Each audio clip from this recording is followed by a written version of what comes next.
Hello everyone and welcome to another monthly devlog for Trinity 64, an action-adventure monster tamer heavily inspired by the N64. This devlog is going to be a little bit different. It's going to be a lot more loose and kind of going into it unscripted because this month I actually playtested my game.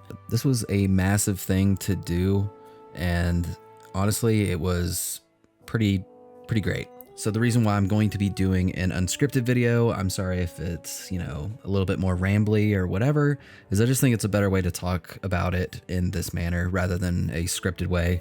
I wrote a script, but I feel like I wasn't really saying everything that I wanted to say. So, and if you're someone that's seeing this and you're like, oh my God, what playtest? I didn't know. I tried to announce it in community posts and stuff like that. So not everyone knew about it, but it's still going to be down in the description if you want to play it, though I don't really recommend playing it, but if you want to, feel free. Because by the title of this video, there were some things that were broken about it that I think make it not as playable as I would have wanted it to be. Luckily, those things were fixed, and I'll talk about them later. The footage you're seeing in this video are going to be other people's footage of playing the game, which is pretty awesome. So it's just going to be a variety of things, just so I can have something in the background to talk to. So despite the title and what I said about me not recommend playing the playtest, you're probably wondering, why am I saying that it was awesome? Well, there's for a few reasons. One, I've been working on this game for almost a year now, and to finally just let people try out what I made and see people do all sorts of things with it and have fun in different ways was just really interesting. And despite me being pretty nervous about actually, letting people have their hands on it, because, it's kind of like that thing where people will probably judge it. I'm always worried oh, is this actually not that fun? I was trying to set up an area that could potentially be, test the gameplay elements that I was mostly focused on, which was combat and kind of the player feel. There was actually a first playtest, but I would hesitate to call it a playtest because it was just a room that was blocked off, and I just wanted to see if people could even just open the game, because I think that's the thing that no one really talks about is actually packaging your game and shipping it and having people literally be able to open and play it. So just to test that out, I was like, okay, here's a room. Let's see what people think with just this room. And it was really funny seeing people kind of trying to find ways to get out of the room and go look at the other parts of the level. And I knew whenever I just put a rock there that people were going to be able to get out. And that's what happened. But the ways that they were doing it was very interesting. And I thought it was just so awesome to see people kind of do things in the game that I never even did, even though I have beyond more hours than these people do. So, and it almost felt very in tune with the type of game that this is kind of going for, which is, very Ocarina of Time-like. So seeing people do these weird movement glitches and stuff and finding ways out of the location was very cool. But after that, I did a more proper playtest where I had the guardians. The player could run around and fight them. And basically everything was there, from a little main menu to being able to pause the game. And yeah, you could fight and your character could die, but that was basically about it. Because there are specific things that I was trying to test. One of them was just get general feedback on how the player feels, catch any sort of major bugs that could have happened, and then just get general feedback, I guess, on the game. How well did it run? There was people that played it on really beefy PCs. There was people that played it on potatoes. And luckily, from everything that people have said, is that it ran well. So that's great. That's one of the big reasons why I chose the style of the game that I did, because I don't want people to need a powerful computer to play the game that I'm making. Everything that I've said about why I chose the style of graphics is still true from the first devlog, and nothing has changed. So now we're going to talk about, how did the playtest go? And since I talked a little bit about how things went kind of wrong, I think it's a good time to mention, I guess, the bad of the playtest. And honestly, the bad of the playtest isn't nearly as bad as it might seem, especially since those things that were bad about it, I have already fixed. So there were some major bugs that I would not have known about without other people playing the game. One of the reasons is because there were things that were tied to the frame rate of the game that I didn't realize were so tied to it. One of them was some of the attack animations. They would actually send the player going way farther when they kind of dashed forward than intended. If you had a computer that was running very well, your character would go even farther than it was intended to be. Because my game only ever runs at like 90 FPS, I didn't really quite notice it. I mean, I guess in a way I might have noticed like, oh, the player's dashing kind of far when I would run it in the build mode, but other than that, it wasn't enough for me to, I guess, really notice it. Luckily, I had someone in my Discord that was playing the game at like 900 frames, and they showed that they went flying across, and then they compared that to when they reduced the frame rate of the game, and it was kind of like you barely moved. So yeah, that was a problem that I just would not have caught. There was another issue with the frame rate where a similar thing where the camera speed was also heavily tied to frame rate. I don't really know why, but yeah, that was another thing that I had to fix as well. So essentially, same thing where if the higher your frame rate was, a lot more sensitive the camera was. If you had a really low frame rate, you basically couldn't even move the camera. So luckily since then I have fixed those issues, and I have even added a camera sensitivity setting. And that's gonna lead into, I guess, another kind of bad. The menu wasn't really that great, and the pausing and stuff. There's a lot of menu options that just don't do anything, and some of the lack of options I think really hindered people's ability to play. Obviously, if you can't really control the camera because it's just too sensitive, that's a big issue. And it was pretty game breaking. So since then, I really cut away a lot of the menu options that were just kind of placeholder and not doing anything. And I added a lot of settings. I've added frame rate settings, more resolution settings, full screen and windowed, camera sensitivity, and things like that, even volume. So because I started to realize that a lot of these settings, even though I didn't intend for this to be any sort of like demo or anything, it's just testing the game out, I realized that it's still important to have these things, especially going forward. And honestly, they didn't take that long to implement, at least this temporary version. So it should be pretty good for now. There was also another pretty severe bug that I was aware of, but I didn't know how frequently people were going to be triggering it. So I kind of like left it in there. And that was sometimes the player would get locked out of being able to do anything, or maybe locked out of attacking. This kind of has to do with like some of the ways that I was handling doing the combos of attacking and just being like the situations that you're able to do certain actions in. So since then, I have been able to fix, I think, all of those issues. I've been really trying to make sure that I'm spamming buttons and just making sure that I'm always able to do stuff, because that's the thing I guess I also didn't really think too much about was like, the player might be like using, who knows, they might mash buttons, and regardless of how someone chooses to press the buttons on the controller, they should still be able to play the game even if they kind of mashed everything. So that was also a pretty important thing for me to fix. Other than that, there was just a little bit of like, minor bugs and stuff like that here and there. People were still able to get out of the map in this version, so that's going to be something I have to kind of address in the future. Luckily, this map is kind of like meant to be a test, so I can kind of gauge certain things like that. The player definitely has a lot more mobility, I would say, than, like Ocarina of Time Link. So the ability to kind of like jump around and dash and stuff like that kind of creates a lot of different possibilities for what the player can really do. So since the playtest, I've kind of addressed some smaller issues that people had, so I'll kind of go through the ones that I have done already.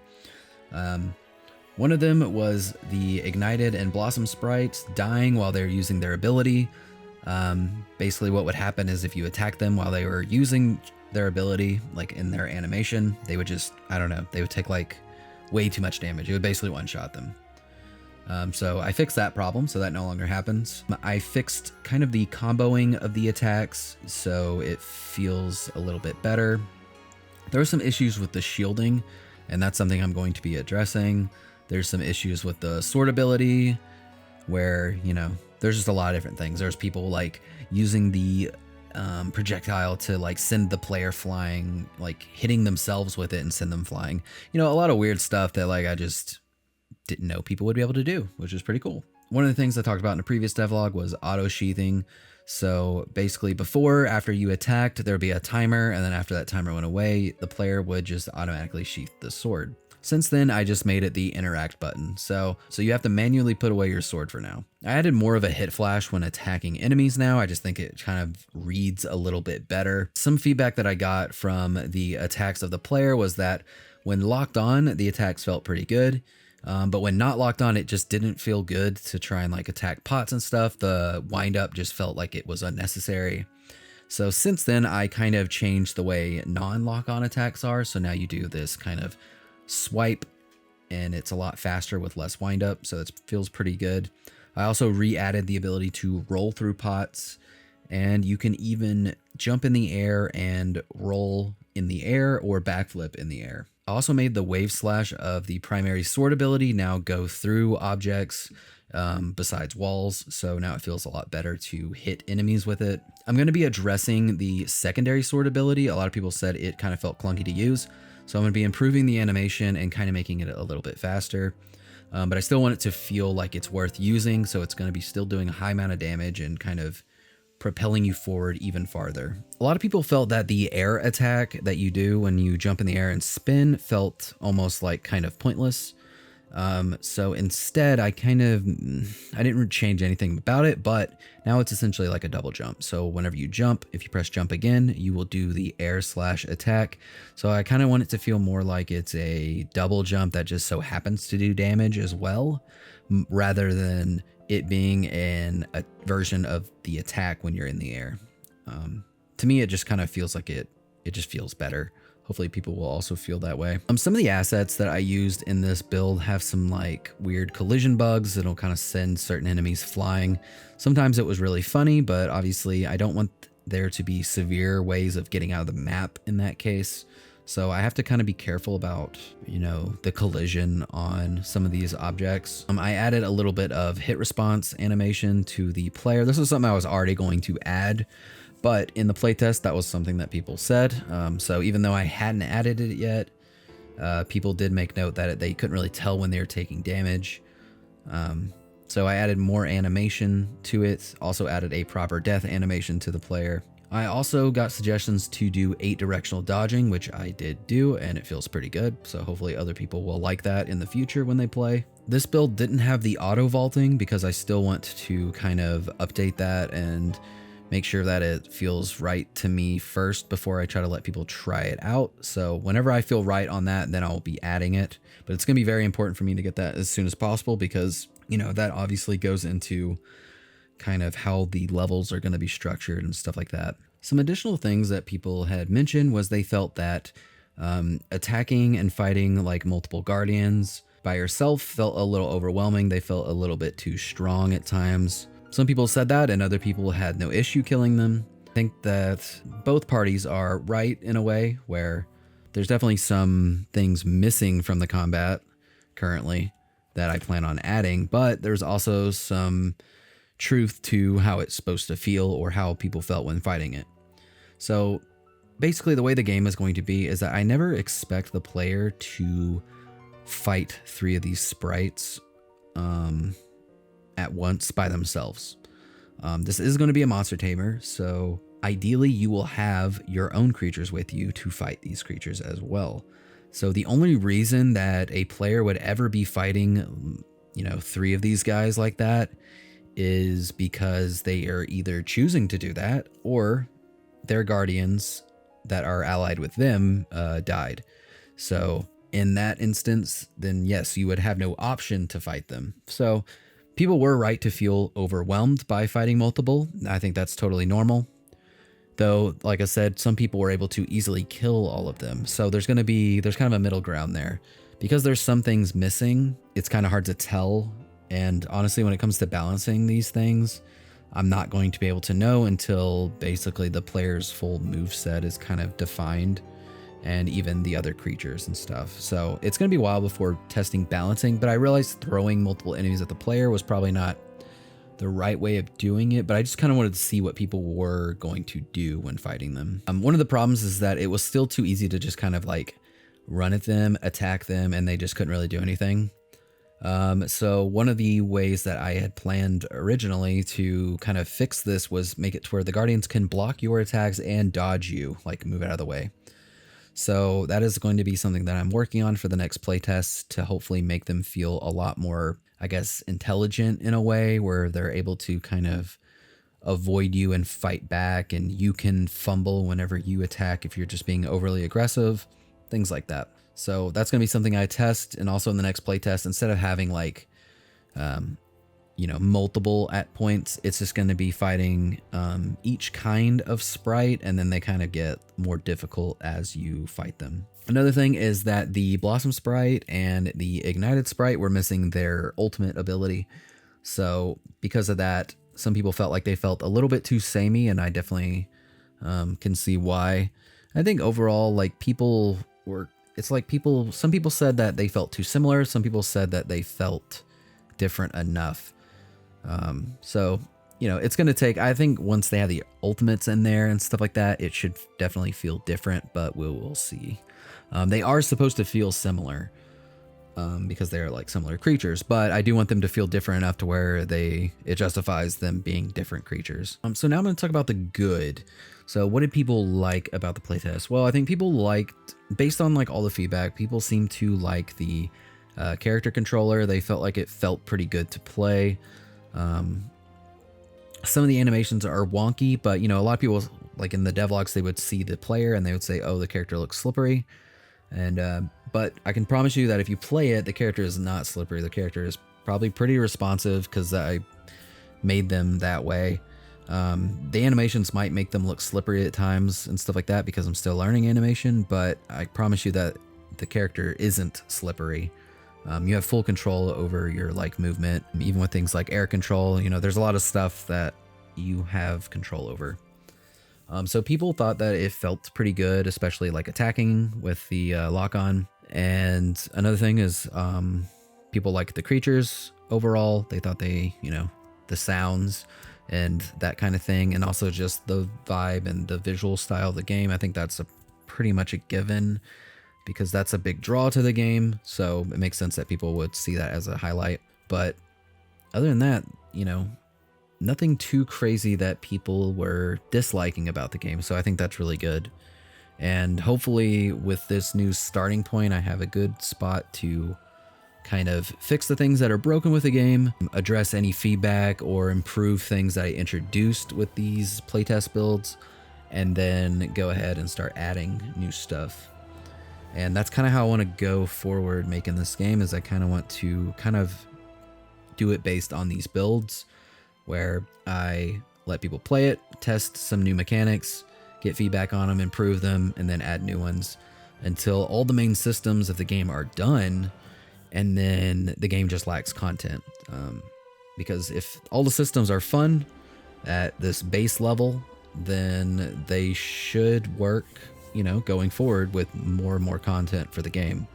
But until then, this is kind of where we're at. If you're curious about future builds, I kind of talked about some of the things that I've already done, but for the future, I plan on adding, like I said, the next build is just going to be a little bit more expanded on the combat, but after that, the follow-up build will be updating the tiers, kind of making them feel a little bit better to collect, introducing the fountain mechanic, so resting at the fountain and healing at it, and using it as a checkpoint and saving your game. And then also going to be testing locked doors and simple bonding. So not anything crazy, but just having your creatures fight with you. So finally introducing, start slowly introducing like ally monster taming combat. But yeah, I just have to say thank you to everyone who tried the playtest out. It really means a lot to me. And it wasn't something that I was trying to gatekeep from anyone. I tried to let as many people as I could play it, and you can still play it now and give me feedback, but just know that I'm already moving on from that build and working on the new stuff I'm going to be adding. So just keep that in mind if you're going to leave any sort of feedback. If you want to join the Discord, that's where I prefer you get the build from and leave feedback, because it just lets me manage stuff a lot easier. Also, you can just see what other people say, and it's just fun to see other people's clips and stuff like that. Overall, it's just been really nice to just finally let people play something of the game. Because trust me when I say I don't want people to feel like this is all just for YouTube or anything like that. This is a game that I really care about, and I want people to play it. This isn't something I want to spend an eternity working on and never letting anyone touch it. Like, I want people to play it and tell me how they feel, and I want to get feedback because it's really important as someone who is new to developing a game that I kind of am guided as best as I can be. And there was a lot of people that also helped me bug fix and stuff like that. So shout out to Nick from Playable Workshop. He helped me out a lot, and just other people in the Discord just giving me good feedback. So I would like to say thank you to everyone. So before I do the Q&A, I want to thank my Patreon members. So thank you to the Guardian tier patrons and the Guide tier patrons. And a special thank you to the Trinity tier patrons: Osirian Legacy, Sinister, Radish Boy, Mystery Diz, Illiteracy, Tome of Light, Lulu No Legend, Doubtfuller, Eon, and Jesse Omaraso. Thank you guys so much. And yeah, let's jump into the Q&A. So the first questions are from Steve Samuels, and they have a few. So first, they said, will the sword be the only weapon option, or will we gain others like hammers or bows? So currently the way that I'm doing it is I want to keep it as just swords, and there's kind of lore reasons for that, but in a lot of ways it kind of just has to be a sword. Whenever the game gets, comes out, I think people will actually understand why that is.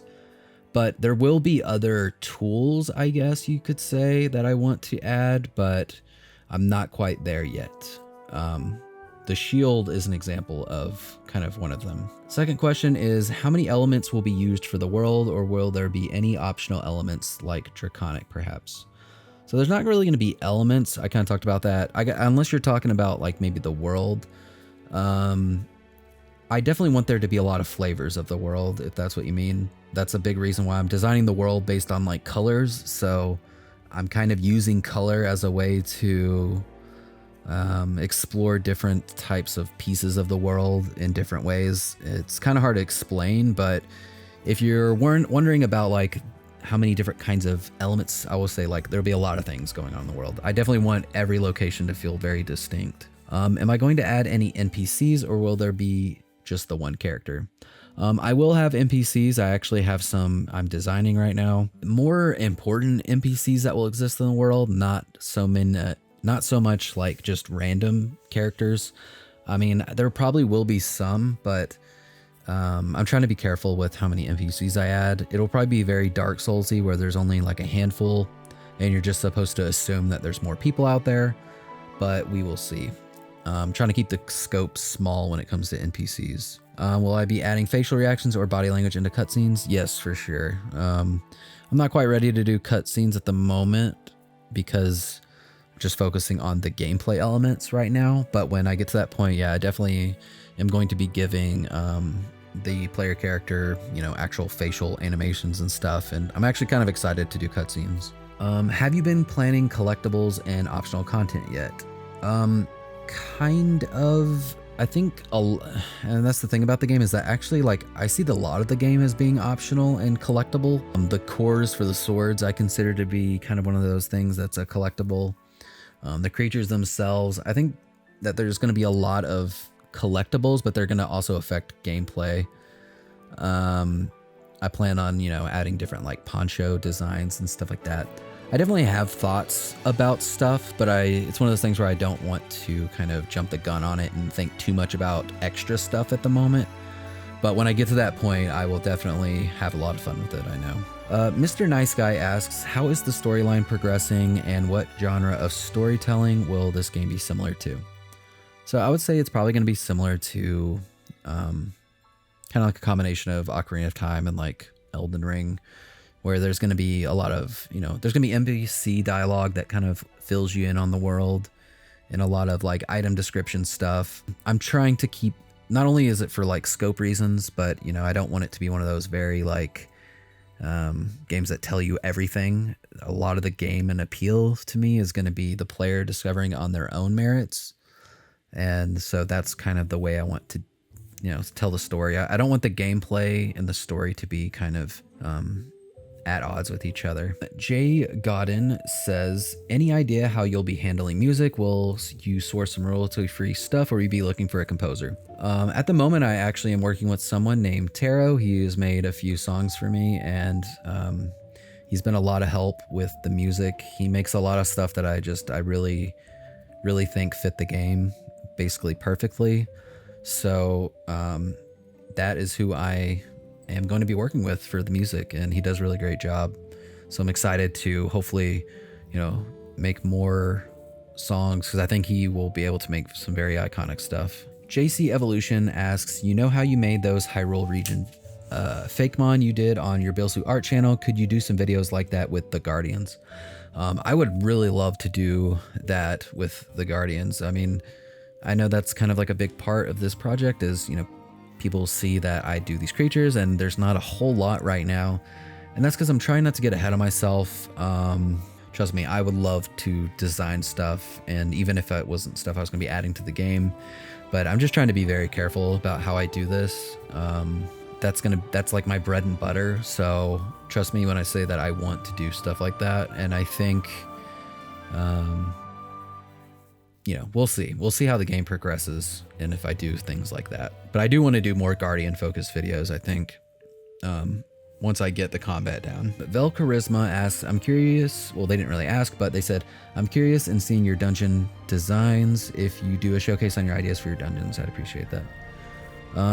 Yeah, I definitely want to, when it comes to the dungeons, I'm very much like, I want my dungeons to stand out, and I want them to be all unique in how they feel, because my favorite game is Twilight Princess, and I love those dungeons. They all feel like they stand out and they're iconic. And the way that my dungeon designs are going to be is it's not going to 100% be like Zelda. It's going to be kind of like a combination of like Zelda and like Elden Ring's dungeons. I keep saying that, but that's kind of how it is, where a lot less focus on puzzles, but more on the combat and navigation, I would say. But they're still going to have that style of like a Zelda dungeon visually. Hero Vortex says, how much will the game cost, and if you add additional updates or DLC, will they be free? Sorry, this is technically two questions. Also, congratulations on hitting 10K subs. Thank you so much. When it comes to game cost, if I'm being honest, I feel like I can't really say. If I was to predict, depending on how much content is in the game, I would say the game would either be anywhere from $5 to like $15 or $20. $5 would be like, oh, I kind of had to make the game smaller than I wanted to. $20 is like, oh, I made this game beyond better than I thought I could. And if there was DLC or additional updates, I want to make sure that if I ever added more to this game, it's just stuff that I didn't think of while developing it now. I would want it to actually make sense and not just do it. I would totally love to like add more to the game, in a future time where I was like, okay, I made a full game and I'm happy with it, but I have more ideas that I want to implement. I don't know if they would be free, like this is one of those things. Honestly, I don't think they would be free. I guess it would depend on,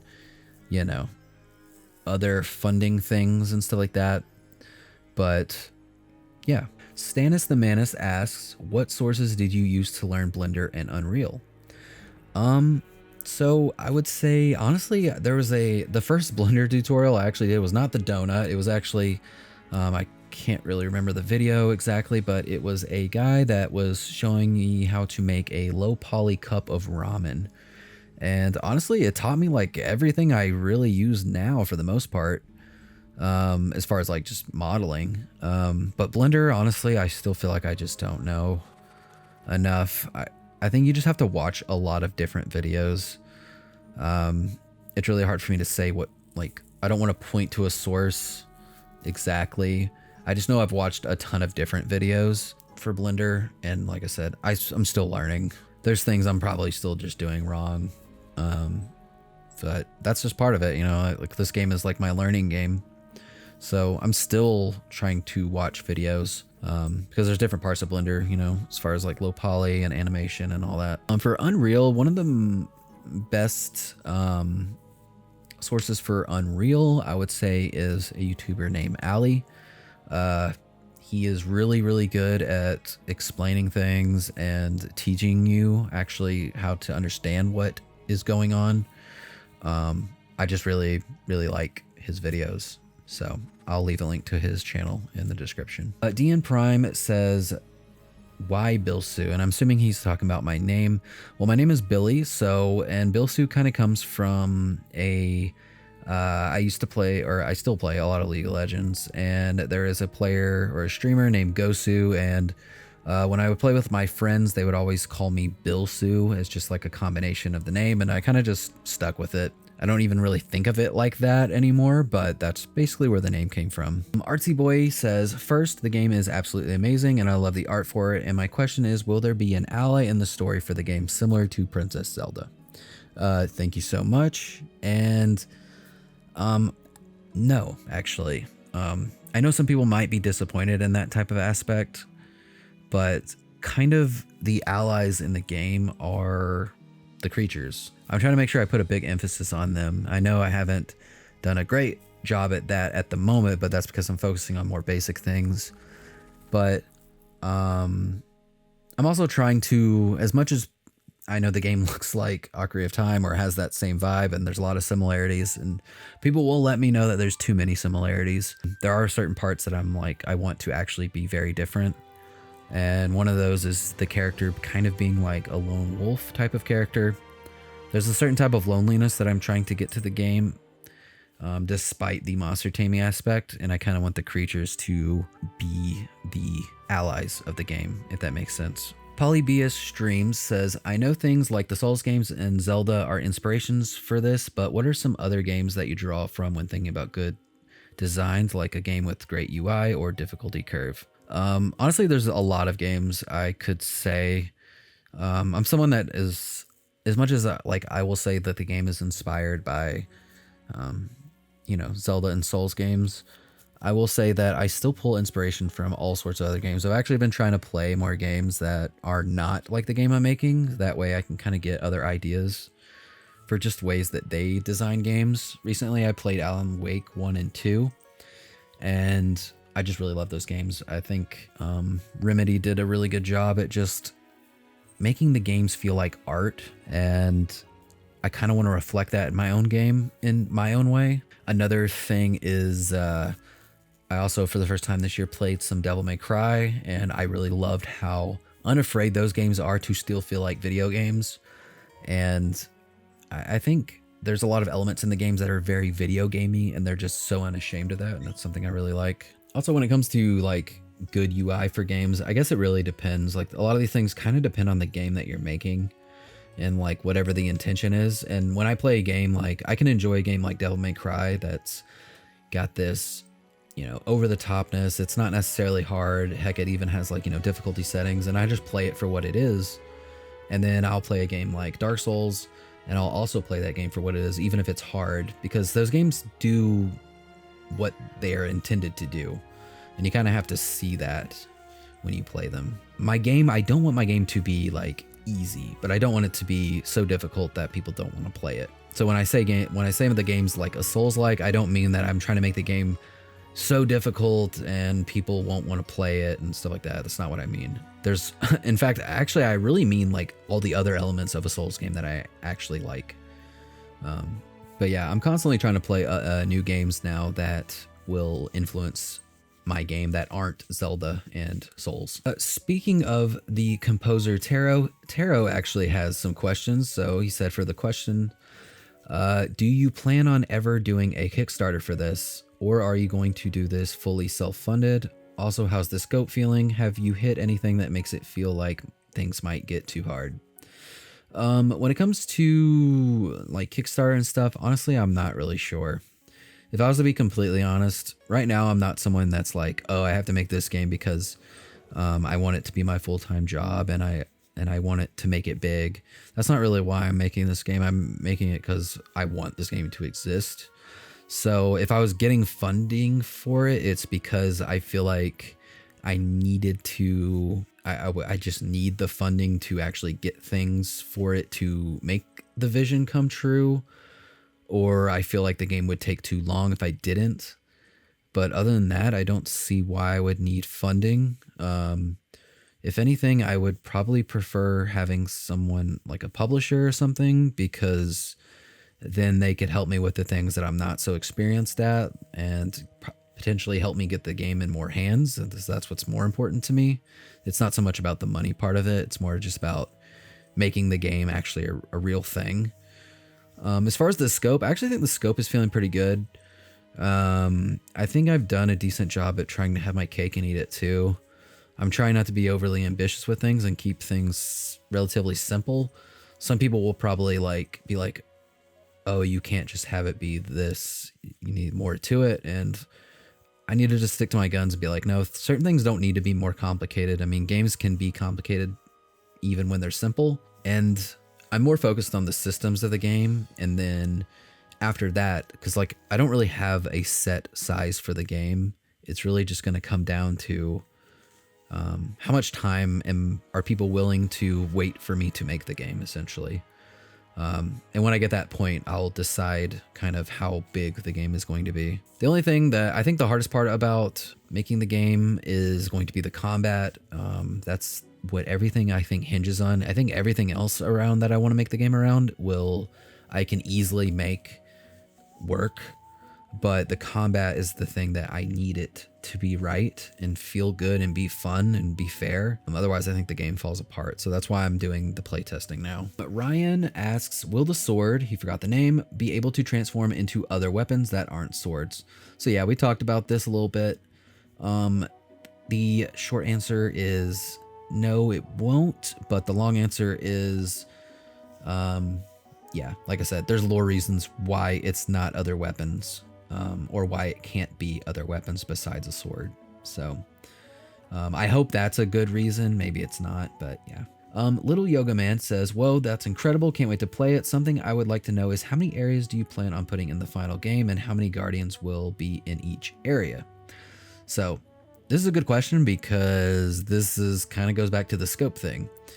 I don't necessarily know. I mean, I have a number in my head, but I'm kind of trying to be careful about what I say.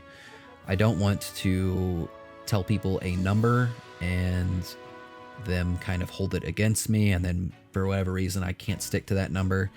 It's better for me to just kind of say at the moment I don't know, but I want to make sure that there is variety for each area, and it's unfortunately not going to have as many creatures as a game like Pokemon. And there's a couple reasons for that. These creatures are not just like sprites that just all do like same attacks. They're all going to have like, their own AI and their own move sets. They're all going to feel unique and be animated differently and all this other stuff. So there's going to be a lot more work that gets put into each one. So because of that, I have to add less. But I want to have a certain number that I think is good enough for my first game. And when you see the number, it will make sense. Dragon Link asks, for my question, will you add puzzles that require guardians? For example, needing a fire guardian to light a torch. This can be a simple yes or no question. So I guess the simple answer would be no. And I know that. So I guess the simple answer would be no. And I know that probably sounds disappointing. So let me explain. One, that would require me to do a lot. Like, I'm definitely not against it. I don't think it's a bad idea. I think it sounds really fun. I think the problem is that there becomes such a web of things that I have to do at that point where I would rather like just make a puzzle game than instead of having combat. So I'm trying to find like a balance between the puzzles and like the combat aspect, because I think having both is a little much if they're both kind of complicated. For example, like, earlier Zeldas, the puzzles are a lot more like intricate or complicated, and the combat is pretty simple.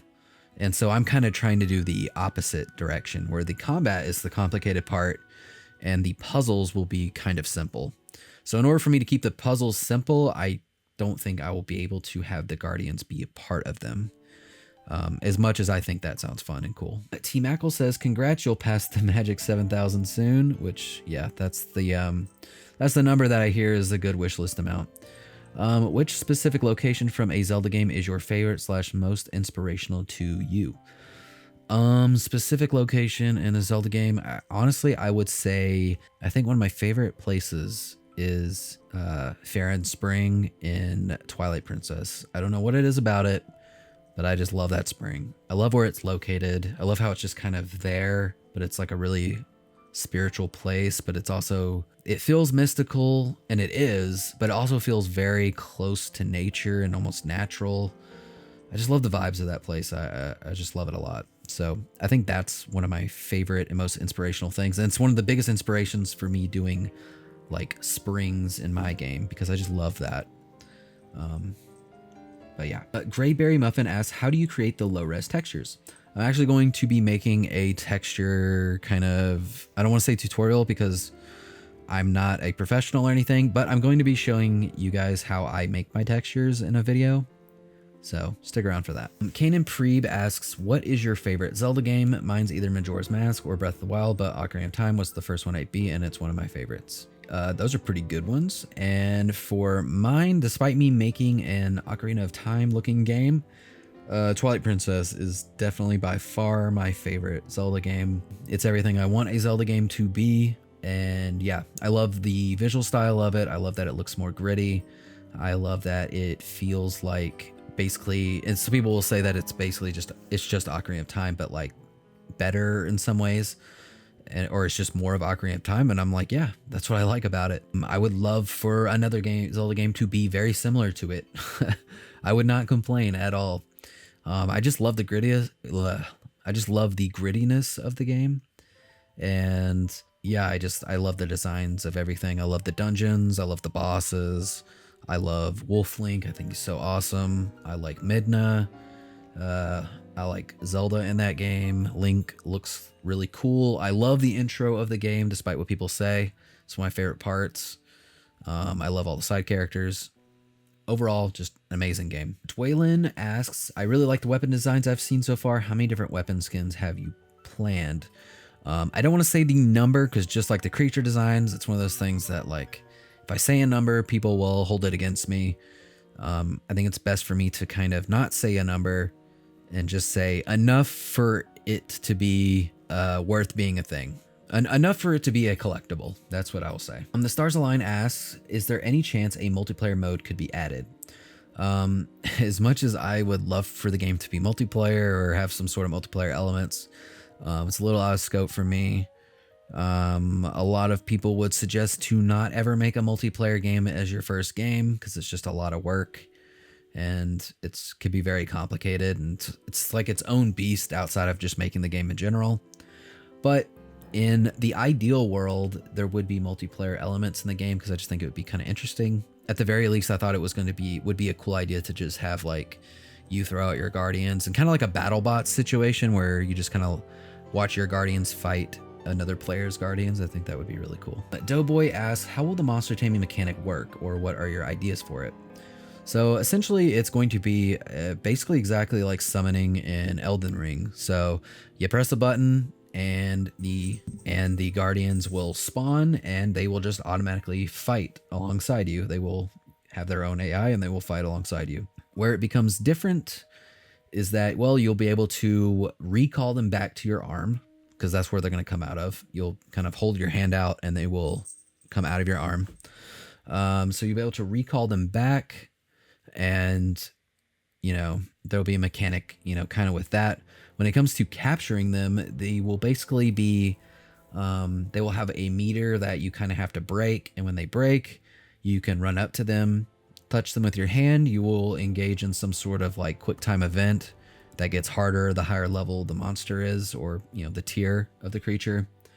And then once you complete that, you kind of like absorb them, and they're kind of like in your party, or your, you know, if your party's full, then they kind of go back into your, you'll have to go to the fountains to like access them. But yeah, overall, it's going to be kind of similar to Pokemon, but not really. no throwing balls or trap objects. It's going to be running up to the creature and interacting with it. But yeah, that's essentially my idea for it right now. That's what I want to do. I think that will be the best way of handling it. And yeah. Chris Soul asks, do you have plans to ever add fan-made guardians, or will you have something similar to your community Zeldamon? So I do think it's a cool idea to try and add. I mean, obviously I have that ability, right? Like I can add, if I want to do a fan contest and literally add the creature to my game that a fan made, I could do that. I think the thing that really prevents me from doing that is I really care about the world that I'm trying to build. And I want to make sure that people believe it, I guess. And if I was going to be adding a fan-made guardian, it would be something more where I work with the person to create it more than it's something that they create and then I add it. I hope that makes sense. Fallen Soul asks, will the test area you made be in the final game? I hope so, to at least some extent, because it looks good. Because it looks too good to not be, in my opinion anyway. Yeah, I definitely plan on it being in the final game. To say where, it's going to be towards the beginning of the game, but not the intro of the game. So it's going to be at a point where, like, if you play the playtest, you'll be like, oh my god, where I'm at this location, and it kind of connects to the other gray box area that I have been working on. So that's kind of my goal right now. But yeah, I do want it to be in the final game as well, and it's going to be kind of like the benchmark for how I make certain route-like areas. Big Dude Games says co-op, and also will there be added content after release, expansions and DLC. So yeah, I kind of talked about this before. Like I said, would love to do post-content or post-release content as long as it's stuff that makes sense and it was things I didn't think of while developing the game, or for whatever reason couldn't add to the game at the time. And co-op, yeah, co-op would be really cool. Maybe the game would be moddable with co-op or something. But as far as me adding it, I think it's a little bit out of scope. But who knows? Maybe if the game is successful and I make like a sequel, I can look into that. Taffy Craft asks, will we be getting an option to toggle between pixely graphics and smooth graphics, or will you only be adding the one graphics mode? Yeah, I'm going to be keeping it, if you're meaning like PS1 or N64 style. Currently I'm just sticking to the N64 kind of smooth filtering look, but nothing's off the table when it comes to that type of stuff. And do I plan on having a water dungeon in the future of the game? I don't want to say exactly, but maybe. It would definitely be cool to have, I guess, my version of the water dungeon or the water temple. But I don't want to say exactly. It's one of those things where I'm trying not to spoil my ideas for the game and just focus on the stuff that people will be okay with knowing about. Ryan Chaos says, I'm a huge fan of the N64 Zelda titles, and I think the reason these games have stuck around so long is because they created and set such a purely unique tone, especially Majora's Mask, that absolutely no other game, not even in the Zelda series, has ever come close to. I think that the prime reason for this is because the worlds and characters they created are purely engaging. Every part of it keeps you constantly engaged in its mechanics. Everything from its environments to the story itself are interwoven together all throughout both games. And their unique NPCs, enemies, races, and locations, and everything has deeper layers. There's a sense of connection you feel with the game, and it keeps it in your head long after you turn it off. It is a difficult balance to strike with a video game because often it is easier to focus purely on how cool of an action set piece you can shove into your game, rather than a highly engaging world. I'm curious to hear what you think about these games' worlds and how they will inspire you. Your game looks very cool. Thank you for that, Ryan. Essentially, I do want my game to be like that. I mean, I want my game to feel that way, but for different reasons, or not different reasons, but as much as the game looks like the N64 Zeldas in different ways, I do want my game to stand out for its own reasons. There is things that I'm trying to say through the game that will probably be more apparent when people fully get to play it. But Yeah, every mechanic in the game and everything like that is meant to connect to the world in different ways. That's a big, like, important part of it to me. And I especially think the way that I'm going to be handling, like, the lore of the game will make things feel, I guess, more cohesive over time to people. It's kind of hard to show that now, but just trust me that I do care about the world and I do want it to be engaging for people, and I do want it to be a game that people like talk about outside of just like the gameplay. Hashbrown YouTube 69 asks a very important question. What happened to the monster tamer part of Trinity, or are you mainly focused on combat right now? I'm saying this because a lot of the time it needs to be taken into balancing of the stats of the monsters if you want the game to be more strategic with the monster combat. Yeah, so you probably know I say monster tamer in every devlog, yet there is no monster taming right now. Why is that? Well, the biggest answer is because we're just not there yet. I'm planning everything around it, but I'm trying to make sure I get these basic parts done first. The player interacting with the combat is basically unavoidable, which is why it's the focus at the moment. But trust me when I say when I add the part where the monsters come into play, they will be a big focus as well. Everything involving the guardians and the combat is probably the hardest part about making the game, and so I need to make sure that I take it step by step and I don't kind of put myself in a position where I kind of ruin it, which is why there's only a handful of monsters right now, because I need to make sure it works with them, because if it doesn't work with them, it's not going to work with, you know, the amount that I end up adding. So I just have to be careful when I create these things. Bite Trap Games asks, have you done much marketing work for the game outside of your devlogs? I've been hearing a lot of advice saying the most impactful way is to get wishlist and visibility is through streamers and platforms with an existing audience. I would say outside of like posting on Twitter and my devlogs, that's the only marketing that I do. It definitely does result in like wish lists and stuff like that and people just seeing your game. I think it's really important. I do it out of just trying to get the game out there so people can actually know it exists, more than I consider it being more like marketing, because if people don't know your game exists, they just don't know it exists. So you have to try and figure out ways of doing that. I try to do it in ways that don't make it towards the focus of making the game. I don't want that to be the case.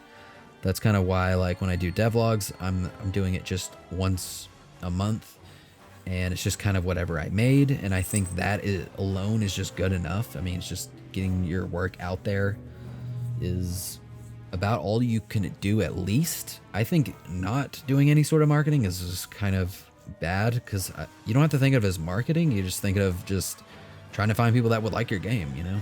Yeah, I think any way that you can do that is important, and even if it's only like one platform. Yaga Gang asks, would you be open to getting any help on making your game? I do get some help, not a lot, but it's usually me asking people to point me in the right direction. Taro makes the music, but if I didn't have Taro, I'm gonna be honest, I would probably try to find ways to make the music myself. One of the biggest things for me with this game is that I'm trying to prove it to myself that I can do it. Even though as badly as I do want it to exist, I also want it to exist because I made it, and I want to learn how to make it.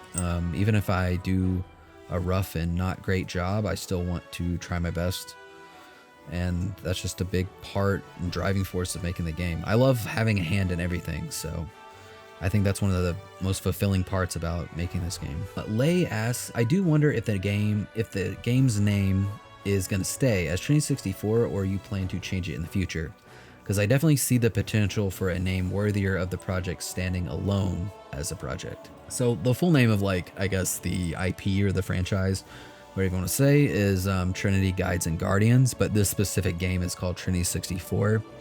And that's obviously the most obvious reason is that it's an homage to the N64 era, because that's where I grew up playing games, and that's kind of, you know, it's just paying homage to my gaming childhood.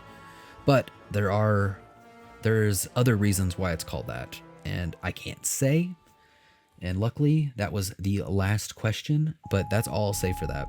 So if you stuck around to listen to me answering all these questions, I really appreciate it, and I will see you next month.